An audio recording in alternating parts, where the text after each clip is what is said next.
When my wife, Laura, first brought up the idea of an open marriage, I thought she was joking.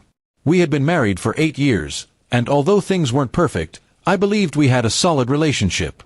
But her tone was serious, her eyes determined.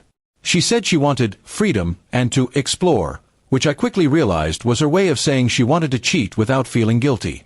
I asked her if there was someone else, and she laughed, brushing it off. But I had known her long enough to spot when she was lying. My gut told me she already had someone in mind, maybe even someone she had already been seeing. Still, I kept my cool and asked her if she was sure about this open marriage. She nodded with enthusiasm, saying it would spice things up for both of us. That night, I lay awake thinking. Her request wasn't about mutual exploration or some deep philosophical belief in non-monogamy. It was about getting a free pass to betray me. I could have argued, begged, or fought to change her mind, but instead, I smiled to myself and began forming a plan. The next morning, I told her I agreed. She seemed almost shocked at first, then her face lit up. "Really? You're okay with it?" she asked, her voice filled with fake innocence. I told her that if it was what she truly wanted, then I was all in. She hugged me, kissed me, and said I wouldn't regret it. She had no idea that I had already made up my mind about what was going to happen next. I spent the rest of the day gathering evidence. I went through phone records, found messages, and sure enough, there he was, Mark, a guy from her gym. Their texts weren't just flirty, they were explicit. She had been seeing him for weeks. My stomach churned, but my resolve grew stronger. That evening, I acted normal.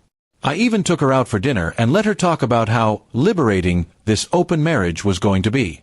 The whole time, I was silently preparing for the next day. After she fell asleep, I printed every text message, every call log, every incriminating photo. I wanted everything neatly in place for the divorce lawyer. The following morning, I got up early and drove straight to my attorney's office.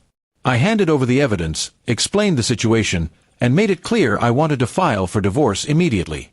My lawyer, who had seen plenty of cheating cases, actually smirked when I told him she thought I'd agreed to her idea. By noon, the papers were ready. I went home, and she was in the living room texting, no doubt to Mark. I placed the envelope on the coffee table and told her calmly, "Here's your open marriage. I hope you enjoy it." She looked confused at first, then opened the envelope. Her face went pale as she read the divorce papers. "You can't be serious," she said, her voice shaking. I told her I had been serious from the moment she suggested the open marriage. She had already broken the vows we made, and I had no interest in playing second to her gym buddy. She tried to backpedal, saying she only wanted to try something new, and that she still loved me. But I could see in her eyes that she was only panicking because she didn't expect consequences. I told her love didn't involve betrayal and that she could now enjoy her freedom, without me.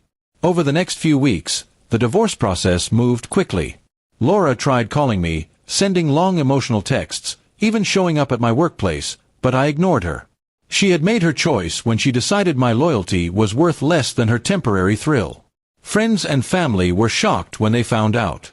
Some couldn't believe she had been so reckless, others admired how calmly I had handled it. Mark, from what I heard, wasn't too thrilled about being her new partner either. Without the thrill of sneaking around, their so-called romance fizzled out within a month.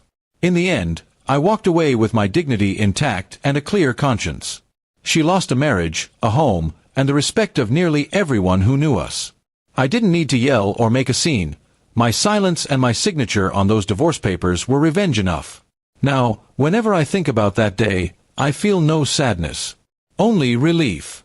Because sometimes the best way to win is not to fight their game, but to quietly remove yourself from it, and let them deal with the mess they created.